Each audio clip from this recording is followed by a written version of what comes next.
నా కొడుకు లారన్స్ ఉన్నాడు రా, ప్రభాస్ని బట్టి బాగా ఈ వీడియో నా జీవితంలో ఒక స్కిప్ చేయలేని యూట్యూబ్ యాడ్ లాగా తయారైంది.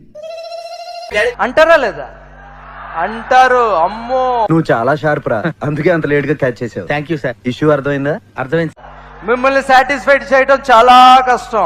పబ్లిక్ వాంట్స్ దట్ అతి. గుండెలు బాదుకుంటూ డైలాగులు చెప్పాలి, పొట్టగొట్టుకుంటూ బాధపడాలి, ఇవన్నీ వాళ్ళకి కావాలయ్యా. ప్రభాస్ గారు ఫ్యాన్స్ బయటకు వచ్చి కాలర్ ఎగిరేసుకుని ఇలా వాక్ చెయ్యకపోతే గొర్రెలు అయితే గొర్రెలు నిజంగా 100% మీకు హిట్ ఫిల్మ్ నేను ఇవ్వనయ్యా.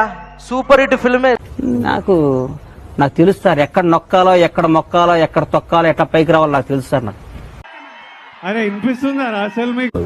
100% డౌటా మీకు? మా ఏంద్రా ఈ మెంటల్ మాస్ సరిగ్గా అర్థమైనట్లేదు. ఇంకోసారి ఏదైనా ఒక విషయం సగం వింటానికే చిరాకు నాకు. రెండోసారి కూడా అసలు అర్థమైతలేదు ఏమి ఈ రోజు. నాకు కూడా ఏం అర్థమైతలేదు సార్.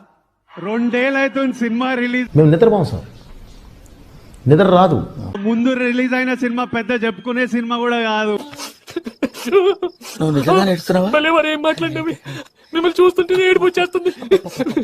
కానీ ఇప్పుడు బుల్లెట్ దిగిందా లేదా? ఓడిపోయిన వాళ్ళందరూ ఇట్లాంటి సూత్రాలే చెప్తారా? చెప్తా ఉంటారు నా.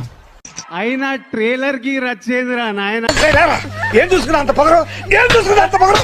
ఏం చూసుకుని? I love you. ఇట్లా సెలబ్రేషన్ ప్రతి థియేటర్ లో జరగాలి, నిండిపోవాలి సినిమా థియేటర్. ఇది నిజమే కదా జోక్ అనుకుంటారండి అందరూ.